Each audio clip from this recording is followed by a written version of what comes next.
Bonjour Catherine. Alors, bonjour Michel. Abonné depuis de longue date au public de Ludovia et toujours le plaisir d'y revenir, je suppose.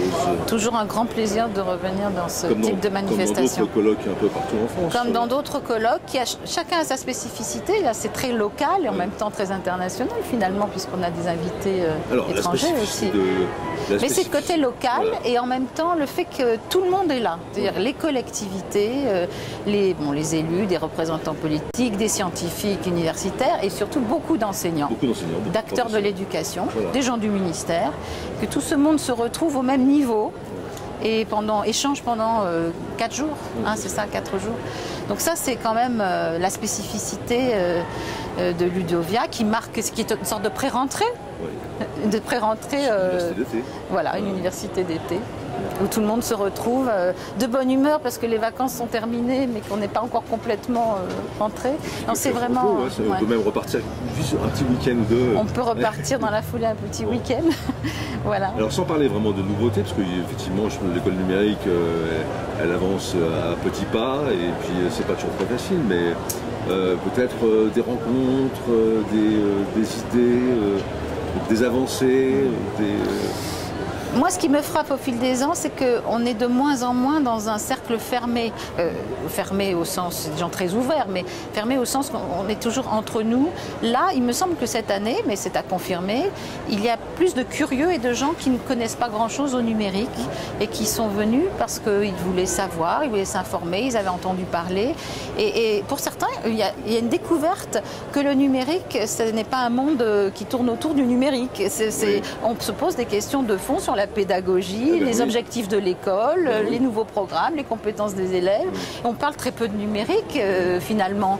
On parle surtout de nouvelles pédagogies, d'innovation, de posture de l'enseignant qui doit lui-même s'interroger sur ses pratiques, devenir chercheur. Ça, ce sont des choses qui ne faisaient pas consensus autrefois, dont certains n'avaient même pas conscience et qui aujourd'hui semblent acquises. Donc je pense que même si on avance petit pas par petit pas, on avance certainement et que l'école numérique, ça devient l'école tout court. Hein, progressivement, hein, je suis très optimiste toujours, mais j'ai le sentiment que des progrès ont été faits à ce niveau-là. D'ailleurs, la rectrice de Toulouse a eu la très bonne idée de réunir tous ces cadres, de faire sa réunion de rentrée des cadres ici, ce qui lui a permis de rester 2 jours.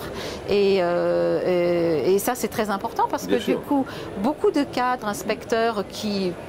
bien sûr, sont obligés aujourd'hui de prendre en considération le projet numérique, le plan numérique, mais qui n'avaient pas d'idées très précises sur ces questions-là, ont pu assister à des tables rondes, ont pu écouter, entendre ce que disaient les différents recteurs et responsables et sont repartis avec l'intention de s'investir plus dans le sujet cette année. Enfin, en tant que tel, j'ai parlé avec certains d'entre eux.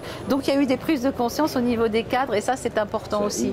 Parce que sur le terrain ça bouge beaucoup. Au niveau politique, on peut considérer que c'est acquis, mais les corps intermédiaires, comme on dit, n'avaient pas toujours pris la mesure de la responsabilité qui est la leur en termes de diffusion des pratiques numériques. Voilà.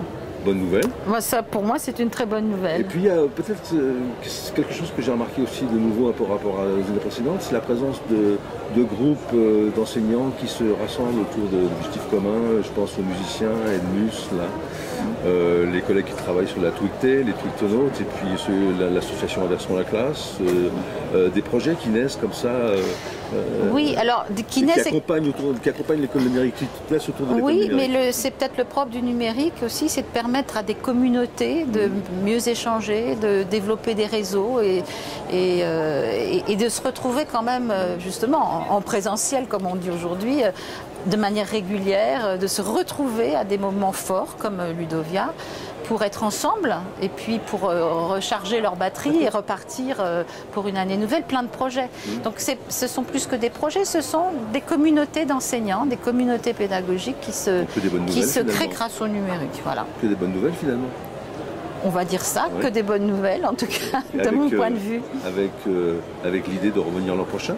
Bien sûr, moi je suis d'une manière ou d'une autre toujours fidèle, que ce soit en tant que directrice du numérique, en tant qu'inspectrice, je suis fidèle à ce type d'événement. Je pense que c'est très important pour le système éducatif, aussi important au moins que les formations. Oui. Parce que ça, c'est de l'acculturation. C'est de l'acculturation et c'est, à mon avis, le nouveau type de formation, entre guillemets, qu'on doit mettre en place. On doit s'appuyer là-dessus. Merci beaucoup, Catherine. Merci. Au revoir, à bientôt.